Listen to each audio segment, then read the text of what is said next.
Be cold in text message and happy in person. You see, like I said in the previous video, you want to be the kind of person that looks like they're pissed off when they're texting, but in real life are very happy and very joyful. It's the contrast that gives you that edge, and it makes people kind of like anticipate meeting you again, and it creates a sense of fear inside. I'm telling you, like, it really does. I had a friend of mine who did that to me, and he's a guy, and he's just a friend of mine, and it worked on me. It got me like, oh, why is he pissed off? But that's just how he texted people. All right, so be cold in text message, not a lot of LOLs, not a lot of ha-has. All right, and be very happy in person. One of the most powerful ways to be taken seriously without ever doing a thing is to stop being so goddamn friendly and stop smiling so much. When you just focus on just being more serious about things, serious about life, serious in your character, and you haven't done anything, people will assume you have power. People will assume you have something to say. But as soon as you open your mouth and you're a goofball and you just talk too much, then people will realize that it was all the front. But the point is that you got to learn how to relax. You got to learn how to talk with seriousness. It does not turn people off. In fact, it makes them feel like you have some authority, because people judge you based on what you display. And if you have something to say that's useful, even better. And that's how you display authority without saying a word. By the way, if you're in Bushwick and you want to attend my meditation group where we meditate together and you guys can meet people who have a similar interest to you, you guys can click on the description down below. And we're having a meditation meetup, a meditation circle on November 6th and in other times, to be honest with you, not just November 6th. Click on the description down below where it says join the group. You can either WhatsApp me or hit me up on Instagram and I'll send you the information. So how do you mind fuck a guy? The first thing is by creating a pattern. You text him a lot. You show him that you like him. You text him every day. You sound happy when you text him. And then the second step is to create pain. You pull away. You don't give him those texts. You stop responding. You stop complimenting him. And the third thing is reward. When he comes at you and says, hey baby, what the fuck, man? You been acting like this. Then you reward him. Then you give him love. Then you validate him. When you repeat that pattern, it creates a certain kind of obsession that is unhealthy. That's called mind fucking people. Desire is never about possessing you completely. Desire is more about the imagination, because as soon as you have what you desire, it is absolutely an unmitigated part of human nature to take it for granted. That's just how it is. And in the beginning of meeting somebody, they will have peak desire for you. And maybe as the years go by, you have periodic peaks and valleys. But it's never gonna stay at peak, okay? Another thing is that the ones that desire you the most, for the most part, will never have you. Like that's the paradox behind this, is that there are guys out there that want you more than your man, but the only reason why they desire you is because they cannot have you. Just tell them that after 2 or 3 months, if the guy hasn't opened up about wanting a relationship and you don't know if he wants one, just tell him that you met a guy and he wants a relationship with you and you're thinking about it. If he likes you, he will protest and he will offer a relationship. If he doesn't like you, he's gonna wish you luck. It's that simple, okay? Some people have limits of how much they like you. It's nothing personal, okay? It's not you, it's him. So men's number one manipulation strategy against women is love bombing. The reason why that's the number one strategy is because the way that you make a woman fall in love is not through her eyes, it's through her ears. It's letting her know how much you love her. It's letting her know how special she is. Get the fuck out of here. It's letting her know how you're the only one for me. Get the fuck out of here with that bullshit, right?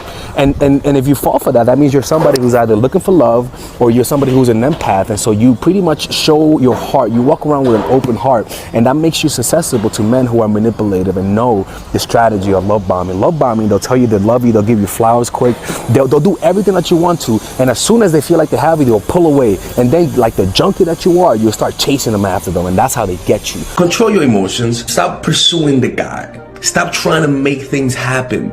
Let it happen. As a woman, all you gotta do is just be there. Like, just be there. Like a fucking statue. Just be there and things will happen. Okay? Where you guys go wrong is when you guys try to take the initiative into your own hands. That's where you guys go wrong. Because then you guys try to initiate everything. If you ever want to talk about these types of things with a guy that you like, you don't bring it up. I would prefer for you to pull away and let him complain to you while you're pulling away. Because if he likes you, he's not gonna have the pride to apply my tactic. He's gonna be so desperate that he's gonna say, I don't give a fuck about tactics. I need to relieve this feeling. The reason why it's important to make your man jealous is because you have to put him in a sexually competitive state in order for him to remember how valuable you are.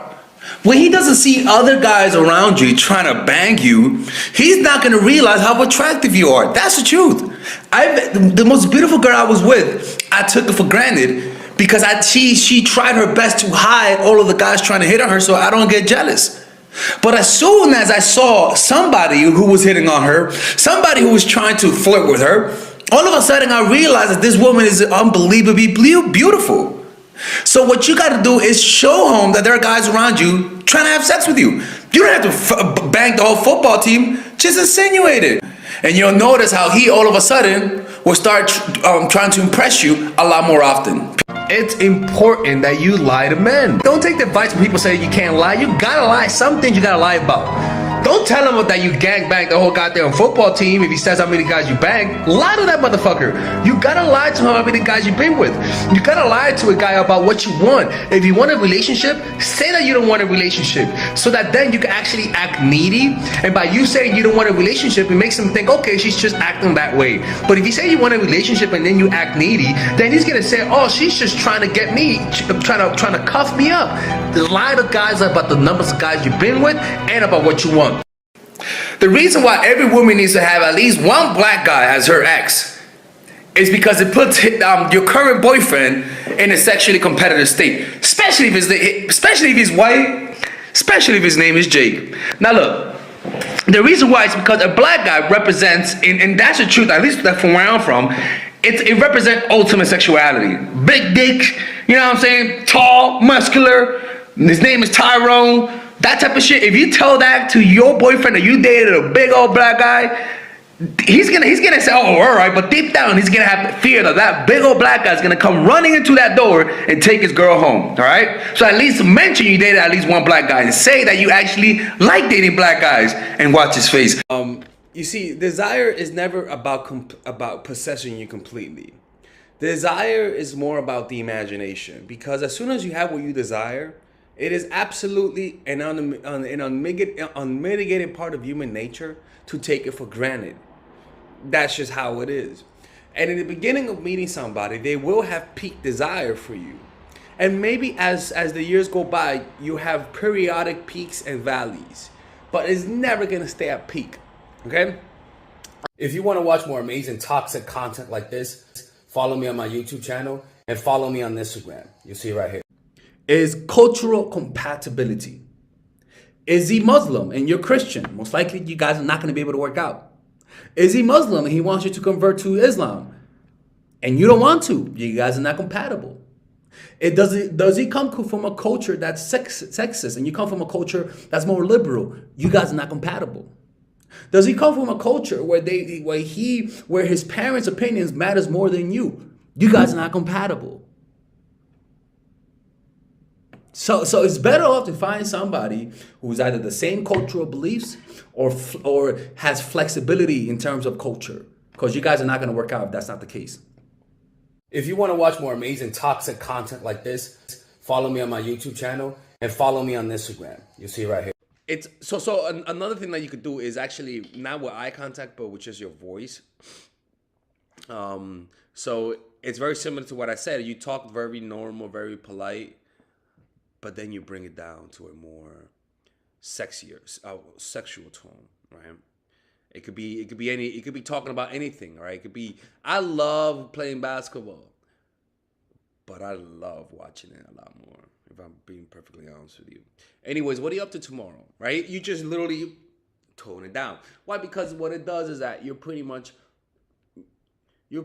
putting sexuality where it shouldn't be, but it's not overt sexuality. It's a type of thing that you could get away with in normal society, as long as you're not somebody who's over sexual. If you want to watch more amazing toxic content like this, follow me on my YouTube channel, and follow me on Instagram. You'll see it right here. The fourth thing, if you break the fucking rule and talk about relationship, or he never ever brings up a conversation about a relationship or a conversation about what are we, or if you bring it up and he says, I don't know, I'm busy, I got shit to do, my grandma, I gotta help her, or fucking I gotta finish this and talk about it later. Anytime a guy pushes the talk about a relationship, it's a huge red flag.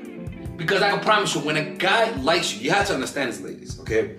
When a guy likes you, it is not a rational thing. It is not something that he says, oh, I live too far away so I can't talk to you. It is not a rational thing. It is a completely irrational thing. It shouldn't make any sense why he wants to spend time with you. All right, ladies and gentlemen, if you guys ever want to learn how to use your feminine energy to influence people, learn how to use your masculine energy to become more assertive, and also learn how to blend both energies to improve your dating life, your spiritual life, honestly, your relationship life, your family life, your career life, this is the course for you. If I had to make a course for my nieces, I have two nieces, one is 19 and one is 15.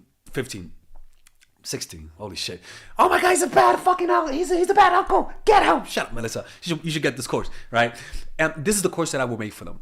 So, for example, watch the curriculum, right? In the first week, we're going to be showing you how to establish a strong masculine foundation without letting it hurt your feminine energy.